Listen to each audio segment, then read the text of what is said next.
Hey, what's going on? Thanks for coming on another episode of Let's Talk here with Matt Freeman and I from the South Carolina Baptist Convention. And today we have a guest and social media ninja guru expert, Katie Allred. Katie Allred is a professor of social media marketing, all things online with the University of Mobile and the University of Florida. She is also the founder of the 25,000 plus Facebook group, Church Communications. So she's kind of a big deal, right there, Katie. Yeah, No. lifelong Baptist. So she knows just kind of the culture of a lot of the churches that are here across South Carolina. And I just wanted to bring her on today as more and more of our churches are going online to talk through some social media stuff. How you doing there, Katie? I am doing well. How are you doing, Alex? I'm doing all right. I'm doing all right. Katie and I, we used to work together at a We go church, and back. we go way back, like we go way back. So, yeah. So, Katie, if there's I'm gonna just pause really quick. Hey, there we go. There it is. Joanna, you can take care of that later. Thanks. So, Katie, obviously, right now everybody's kind of going online because of COVID, and they're doing a lot more, streaming their services and doing a lot of stuff online. And, I think when it first happened, a lot of people were like really excited, all these people are coming to our church and all this is happening, but just kind of like, I had this many people come to my service and I had this many hmm people watch, but like, what does that all mean? Just kind of all the engagement of people being online and just kind of what does that mean? Yeah. Is your question maybe better phrased? How do you measure it?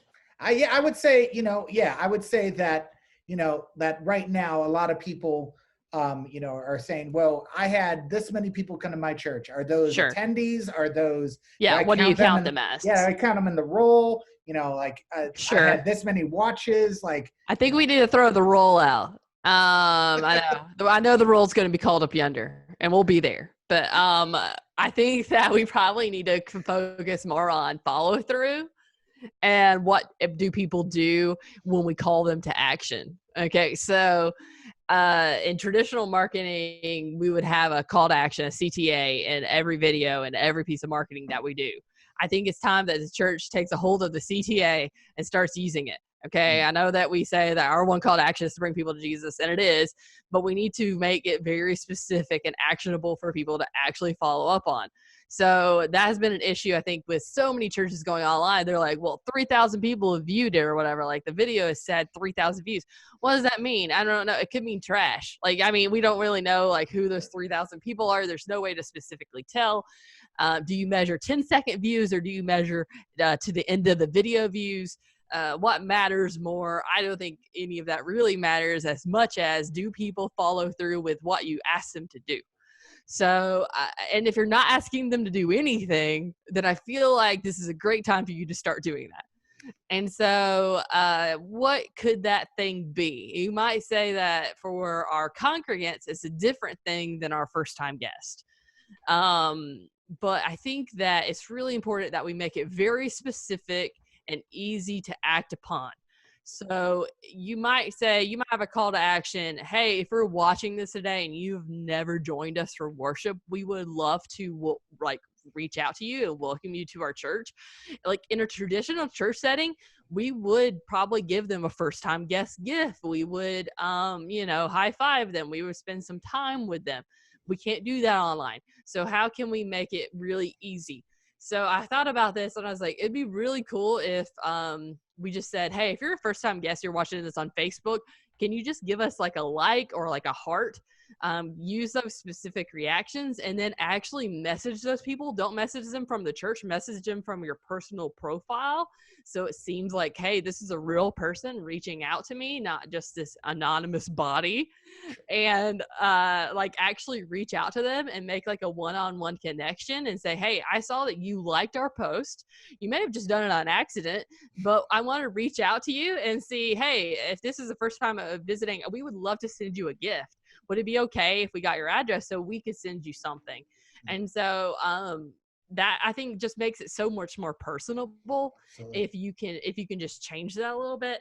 And so for me, those follow-up actions, and maybe for your congregation, it looks a little different. You might do 2 different calls to action, right? Like if you're just watching this today and you're a part of our congregation, today I want you to do this. Like I want you to go on and share this to your profile. I want you to do these things. I want you to connect with a friend. I want you to ask people, how can I be praying for you? But do it on your personal profile. Because there's different ways that we can do evangelism and that kind of stuff. I think our call is to, of course, disciple, but also reach. And so we've just been discipled. We've listened to the sermon. Now we must be called to reach out to others. And so we've got to come up with some really specific, actionable things. Some people don't feel comfortable with the "how can I be praying for you" question. So sharing to your profile is another great call to action. Yeah, I think those to me measure better than I got 1,000 views, because even in social media before all this happened, we really kind of threw vanity metrics out the door. We said, who cares about, like, you have 10,000 followers? What does that mean? Because those 10,000 followers could be robots, you know? So what really mattered is engagement. Like how many people are actually engaging, commenting, liking, sharing my actual content and seeing it, validating it, doing something, action, like actionable. What are they doing with it? And so for me, I totally changed my mindset about, I want to get a follower count. Who cares? You really need, in marketing, a lot of people say it's 1,000 true fans. And so you really just need, just a few people, right, to like your content. And so we just got to figure out ways that we can make it actionable so that people actually want to follow through. No, that's really good. Yeah, being able to have those actionable engagement is people that are actually engaging with your content and giving them their next steps of asking them to like or to be able to have that next step, you know, be able to follow up with them, you know, in a new way. I think, you know, some of the transition that we've talked about, you know, is that, you know, so much in this time has been dedicated to the 1 hour, you know, of content, but you have 167 hours to do other kind of content to engage with your audience throughout the week. And I would just ask Katie, like, what are maybe some ways that, that people can engage with their, you know, with their online audience through their Facebook or through their Instagram, you know, these people that have liked and maybe, you know, are a part of, you know, the delineate who is a person and who is a robot. You know, what are some, you know, kinds of content, you know, how often should we be posting? Because everybody is, you know, on the computer all the time, you know, the deluge of content, or, you know, should it we have do one piece super well? Just kind of some thoughts on that. Yeah, so I don't think there's any limit to how much you should be posting, but I do think that you should be posting at least once a day. I do think that you should be posting multiple times a day. It used to be, don't post more than once.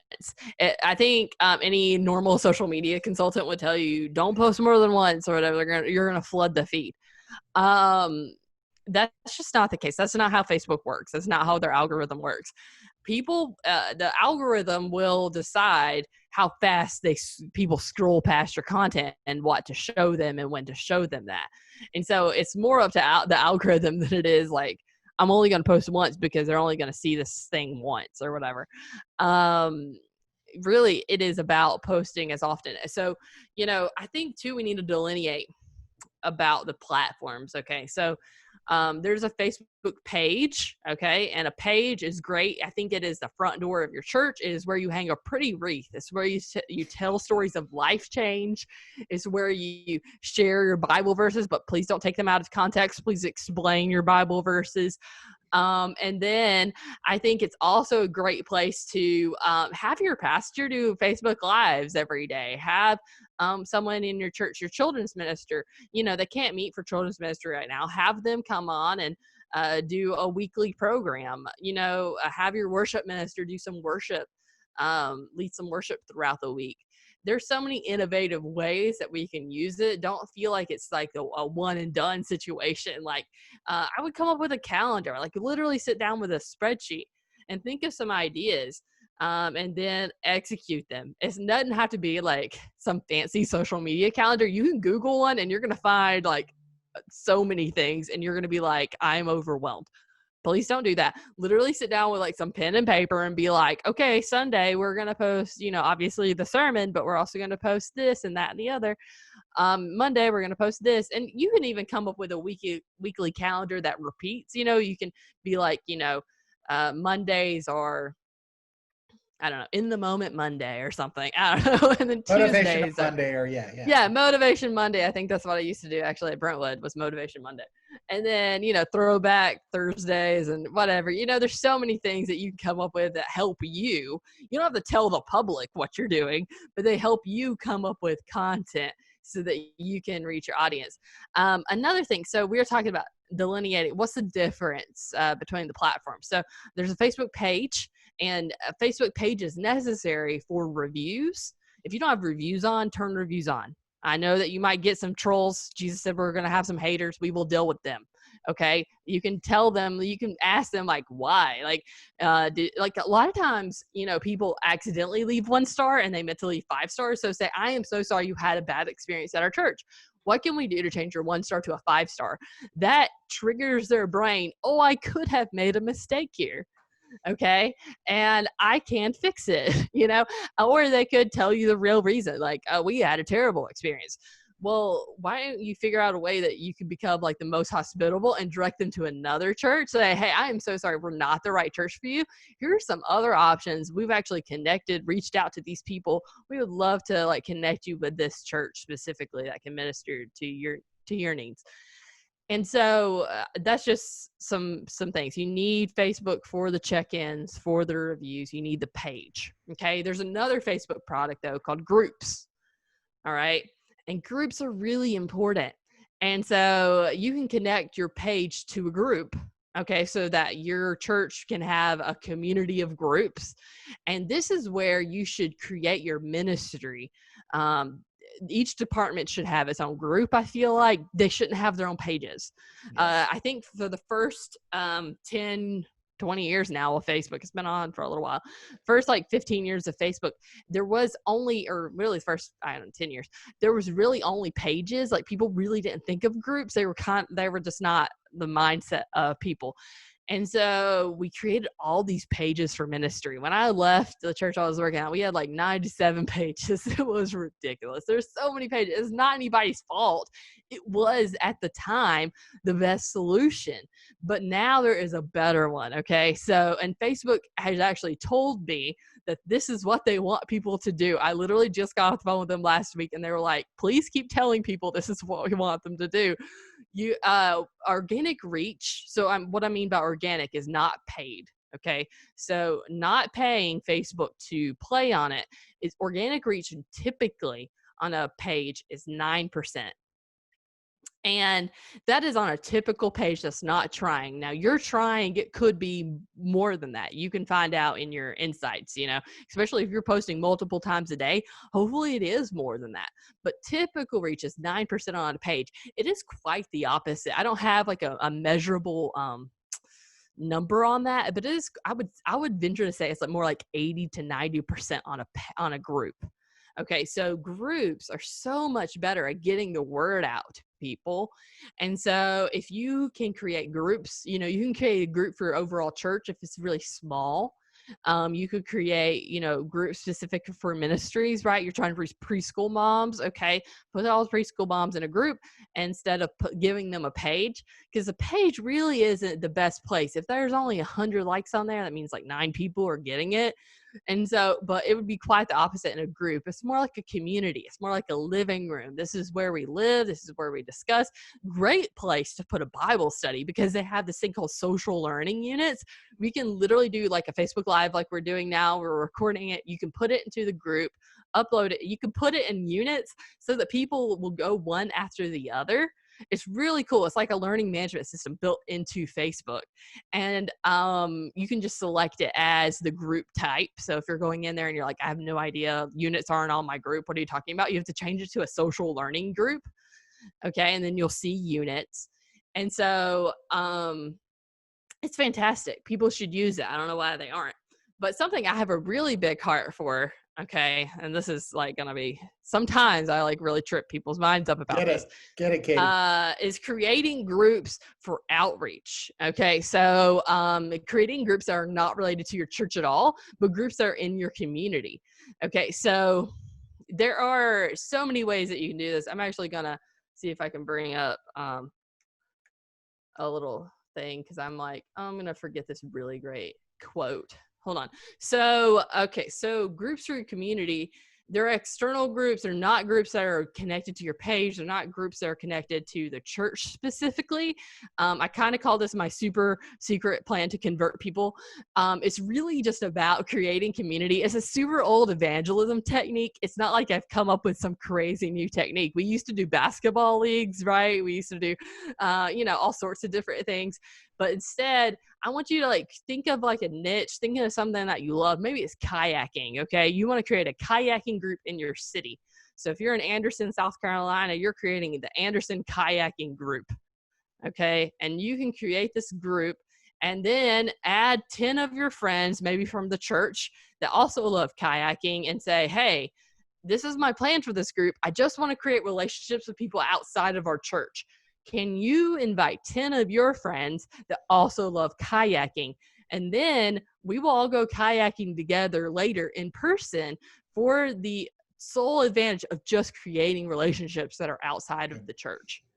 Because we know that life change happens in the context of relationship, but we can't get relationship if we can't meet people that are outside of the church. Yeah. I think this has been a huge problem for the church, especially just, I don't know, especially recently, because we can't literally get outside. And I know for me, right, I worked at church. My friends were at church. That was pretty much my whole ecosystem. I never left it. And so I was like, I have to figure out ways to meet people who are in my community. How can I do this? And so when I was in Nashville, you don't even have to create a group. If you just want to join some groups, there are tons of local groups already created. And so when I lived in Nashville, I actually joined, there was a Nashville girls group. And what I saw time and time again were girls posting, how do I make friends? I am lonely. I haven't had a friend. How do I find friends that aren't at a bar at 1 a.m.? Like, I was like, how, it was really quite like depressing and eye-opening to me. And so I would follow up with these people and say, hey, I'd love to meet you. Like, we can meet at like a coffee shop or whatever. Like, we could, do this or whatever. We could go for a walk. And so I met several people that were really cool and great humans through this Facebook group. And then also I went on the Facebook group and just made a post. I said, hey, we have this young professionals worship called Kairos that happens every Tuesday night. I'd love to sit with you if you want to come. And then I found there was a girl who was like, I've been sitting by myself for the last month at Kairos. I've been sitting by myself. I'd love to sit with you. And I was like, this is fantastic. Like, this is what it's all about. And so we became friends, and I got her connected to another community. But then, there were a couple other girls that came and that kind of stuff. So it was just it's just such a neat opportunity. I think to that's just great. Get involved in your community. Absolutely. And especially as we transition from digital to physical, I think the knee jerk might be for some to say, okay, we did that online thing and now we can meet together again. Mm-hmm. So we don't need that online thing anymore. We're good. Right. The convergence of how you can leverage the digital community to develop physical relationships and be able to converge that as a tool, just like anything else would be, mm-hmm. is, I think, super important just as we go together. So just that in mind, that's great to, utilize a group on Facebook groups and the delineation between that. Like, what about other platforms, lots of churches may be trying to use Instagram or the Instagrams, the youngins trying to maybe use the TikToks. It's TikTok. Yeah. So I don't know if you have anything to say about that. I've got feelings. I'm sure you have feelings there. I have feelings. I'm all up in my feelings about it. I feel great about it. I think the church should be where the people are. Okay. So I know that some people are like, well, especially with Snapchat, that was like I don't know, it was like a time bomb, but also people were like, I don't know. I went back and forth on my opinion on Snapchat so many times. I wrote like one article article that became super like popular. That was like, don't be on TikTok, or I mean, don't be on Snapchat. It's terrible, Mhm. you know. Mhm. All this is this. And then I went back completely, and I was like, forget it. Like, I was like, there is ways to do this safely. We should be on here. We should be a light in the darkness. That is Mm. what Jesus has called us to. You know, Jesus didn't hang out with the clean people. He hung out with people who are far from holiness. And so, yeah, I think we should be on all the stuff, but really don't feel like you have to do them all. Yes. Okay. Really do feel like if you're doing one thing well, good. Keep doing that one thing really well. Please don't feel like I've got to be on everything. It really also depends on who are you trying to reach. Facebook is really great for people who are 30 and over, but honestly, if you're under 30, you've got to be on Instagram. Okay. I can tell you that because I teach college students and they all have Facebook profiles, but none of them check it. They think of it wholly as white pages and for Messenger. They think of it as the new phone number. Like they don't want to give out phone numbers. They'll just do Facebook Messenger. That's essentially all they really think of Facebook for. They really don't know how to use it. Even the really bright ones who are like in my digital marketing, like they're literally studying digital marketing. They knew nothing about Facebook at all. And it is so surprising to me. Every time I'm like, okay, like press spacebar to make a link preview. Y'all know how to make a link preview, right? they just I may didn't. not, but that's all right. No, you put a link, you know, and then it makes the Sure. big Yeah, box of the open graph. Yeah. My Gotcha. kids didn't know how to do it. Okay. I need you to know that they don't understand Facebook. They don't. I And think so, that's yeah. Now I was just gonna say that's super important because I think too often the assumption is maybe that there's stuff that we maybe as me as a person over 30 does not understand, that there can be reverse mentoring. quite a bit. Yeah, and then there's obviously a mentoring component Mhm. in a digital space between the platforms. You know, maybe you let your God-fearing and high school or freshman in college run your church's TikTok if you create a TikTok, or maybe your 20-something, you know, pastor or somebody in your worship team is running your church's Instagram, and that delegation between and trust, obviously, of what, you know, allowing people to run these various platforms might be a good thing to do. But yeah, doing one thing well is definitely something, because I think there's a lot of pressure, especially now with like, there's this church and they're doing this thing and this church is doing this thing and I need to be everywhere. You know, Paul says, may I be all things to all people to win some. Like, even if you do everything, you still not going to reach everybody, man. So, and you might not win any. So like, I don't know. Paul didn't know about all the social media stuff beforehand. He would use all the tools. yeah. I am convinced to use the Roman road, we should be using the internet to reach the people. That's good. But I do feel like there comes a point where you are burning out and you're not doing anything well because you're doing it all. Yeah. And so, you know, there was another saying, if you're a business for everyone, you're a business for no one. Right. You know, it's just like when there's a menu and it has way too many options. If y'all have ever watched The Prophet or whatever, that's the first thing the guy comes in. He's like, you're only doing 10 menu items.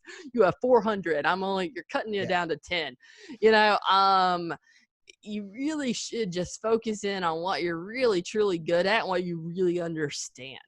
Sure. And then if you can, outsource the rest, or get somebody like you said, Alex, get somebody, a younger person, to maybe help you do Instagram, do the other platforms, because I do feel like they're important, especially if you're trying to reach literally anybody under 30. Instagram is going to be really important. So I feel like we should talk about a little bit about Instagram. Okay. Sure. Instagram is so important. And it really has, I think, made a sudden change recently in the uptick of its importance to churches. I think that is going to become exponentially more important maybe in the next year. And so I think we've got to figure it out. And I've talked to, I have a friend who is a pastor who manages accounts that have upwards of, 12 million followers and stuff like that on Instagram. And I was like, how do you do this? I was like, how is this possible? And he was like, it is 100% posting multiple times a day. He's like, it does not have to be pretty.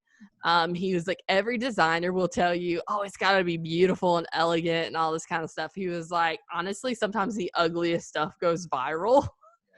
And I don't want to like tell you to make like a really ugly feed. I think like having a pretty aesthetic is nice. She's not condoning Comic Sans, Yeah, I mean, I don't know. Comic Sans might go higher. Hey, I mean, we have no idea. I'm not here to like tell you not to. So yeah, it's so funny, but I really was just taking his word. Like he was like, everybody will tell you the opposite, but I'm gonna tell you like the truth. He's like, if you're posting multiple times a day, even if it's super ugly, he's like, for some reason the algorithm really loves it. I'm like, okay, this is totally outside the box for me. I want to have a pleasing aesthetic. I've been a designer before. I want to have like some. And he was like, nope, throw that all out the window. It can be ugly. It can be whatever. Just like get stuff out there. He's like posting consistently.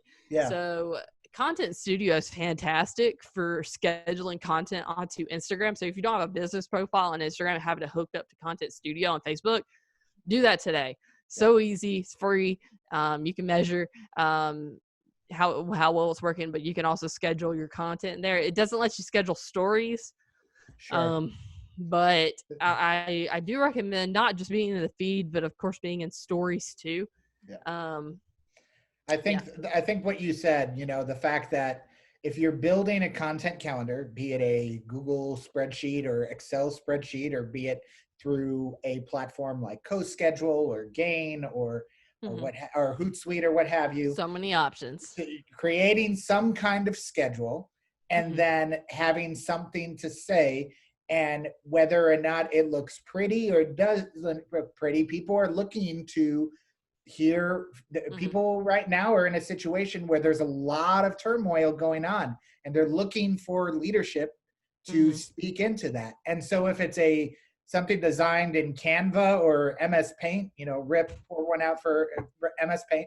But or if it's actually designed in like Photoshop with a designer, the content is king, and that's what matters. And what you are saying, and the fact that, so picking a platform and doing it well, and creating a schedule in that platform is a good first step to be able to have a viewpoint outside of just focusing social media on how do I stream my service, how do I get people to watch my watch party, all these things that have been the main conversation, but the other 167 hours, which are going to get far more reach and engagement outside of that. So obviously, Katie, you work with a lot of churches and you've seen a lot of stuff.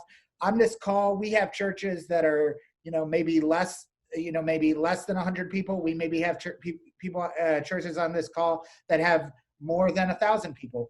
Tell me, maybe in your experiences, some churches that you feel that have contextualized who they are well in that context, contingent upon their size. Yeah, I feel like Auburn Community Church does a fantastic job on Instagram. So if you want to find, they're a large growing church. I think they're one of the fastest growing. I'm not sure, but they're a great church of a lot of young people. So if you want to see people under 30 growing a tremendous church and following on Instagram and following of Jesus, then you should go and find Auburn Community Church on Instagram. They're out of Auburn, Alabama. And I think they're killing it. I met their pastor a few months ago, and I'm just super impressed by the work that they're doing. And they're kind of a larger church, but they're a very transient church. So, it's almost all college students. And so that's different all in itself. And then I'm trying to think, because I think obviously a smaller church, it's the pastor who's doing everything. And so being able to know, I think that the larger church you are, you're more specialized, you can have a video guy, you can have a, social media person, or you can have something, but maybe, that church that, what is a successful social media look like for a church that's like under 100? Like, is it even feasible to do it once a day? Because it's literally me, and I have a part-time job at, this other place, and I'm, bivocational pastor, like just kind of figuring that out. So I'd just love that for the smaller churches. I just would love to hear like some of your thoughts of what you think would be good. What do you think that works, or what do you think would be a good way to, per se, be a success and be successful utilizing social platforms? Yeah, I think really, if you're small, you're definitely more adept to being able to do more, honestly, than a larger church. There's so much restriction put on what things can look like and be at a larger church. Good. And so you have the ability to move fast and break things, be flexible.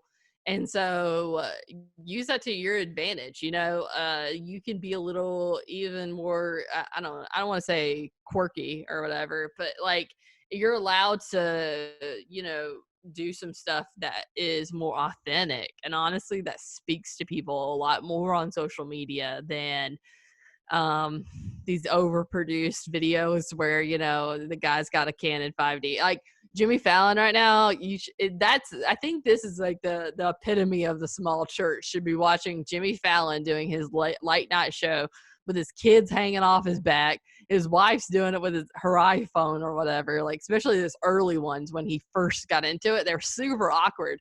And I was like, this is what the church should be doing. The pastor should be letting people into their home, like figuring this stuff out.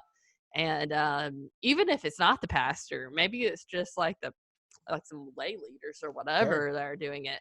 I think there's still plenty of room to do more stuff that's like that.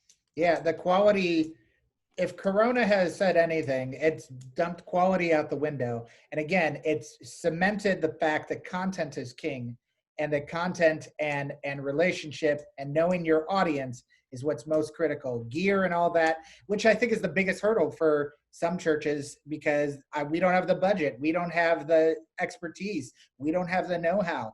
But if you are you, and I talked to a church today, and they're like, we say y'all in our Facebook posts, which would be not necessarily like official and, sure. But that's their brand to say y'all, right. and that's what you should say, because that's you. So yeah, and if you want to follow a smaller church, I think that is doing just an amazing job on Facebook. Follow Connect Church. So Connect Church is Dan Suiza. He's a great pastor out of Calgary, Canada, and they recently actually started doing their Facebook Lives just completely differently. For their Sunday morning experience. They were like, we wanted to make it more like YouTube, because we were doing it and it was just like a talking head and it was kind of boring and it wasn't very interactive. And we were like, people were dropping off like flies because people were getting bored, right, with the content. And so they completely changed it. Please go and look. There's one from June 14th of this, just this past week or whatever. And it's it's really fun and colorful looking. It has a great frame. And so it's Connect Calgary, if you're looking for it. Connect Calgary, Connect Church. And so I'll put a link in the chat. But yeah, I think that would be a great example for you. And they also do a great job. Excuse me. They do a great job. They actually have a Bible Basics group where they do that. The pastor does a Thursday night Bible study. And they have them in the social learning units. And so they go through a different chapter and stuff every week. And I mean, it is phenomenal. He's really kicking out of the park. And they're a church of like 100. They're not a large church. Yeah, I think that's great. Knowing who your audience is, being able to do, even as a small church, being able to do things well. I think, knowing your audience and being able to speak directly to them, I think is critical.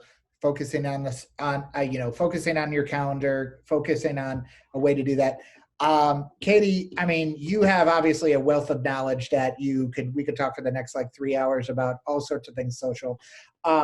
where can we resource our, our 2100 Baptist churches? Like, where are some resources that you have at your disposal that we could be able to give to, to direct our churches to, so as they have, other questions, or how do I do X thing well, where's somewhere we can direct them? Well, you can always go to churchcommunications.com. You can join our Facebook group, Church Communications. We got 26,000 churches. You can ask them some questions. I'm sure somebody has an answer if it's not me. Most of the time it is not me. I am not an expert. I think people like to think that I am, but I just make things up. So there's so many good, great people. So I'm just winging it. So anyway, there's a lot of great people in there, a lot of really great churches that are doing their best. Dan's in there from Connect Church. If you want to connect with him about how he's doing this, I'm sure he would love to connect with you. He's fantastic. It's a lot of fun. So, well, thanks so much, Katie, for being on here today. You can follow that Church Communications Facebook group. You can follow Katie and all she does. I'll put in a roll tide for Katie, but she knows that there's no actual feeling behind that. But I just said it, so there's no feeling for me either. So roll tide, I don't know. I don't know. Anyways, sports. Yeah, sports. Or is that going to actually happen now? But anyways, we just appreciate you guys being on here today. And Matt, tell us about who we got going on next week. Yeah, so excited to have Bradley Knight joining with us. Bradley Knight is with Brooklyn Tab now. Bradley's been writing music for almost 20 years, an incredible singer, songwriter, orchestrator, arranger. He's South Carolina born and bred. And so it'll be fun to have him on the call. He's doing a lot of great things right now. He just started Night Charts Academy, where he's doing some teaching. He's traveling with the Brooklyn Tab Singers. But Bradley loves to get back connected to SC, so we'll have him on the call next week. No big deal. No big deal. Casual. That's how we do it in South Carolina. Yeah, when I get, it's just when I get to tell people, I was, texting with Bradley Knight today. No big deal. No big deal. Well, thanks everybody for being a part of this, and we hope to see you next week for Let's Talk.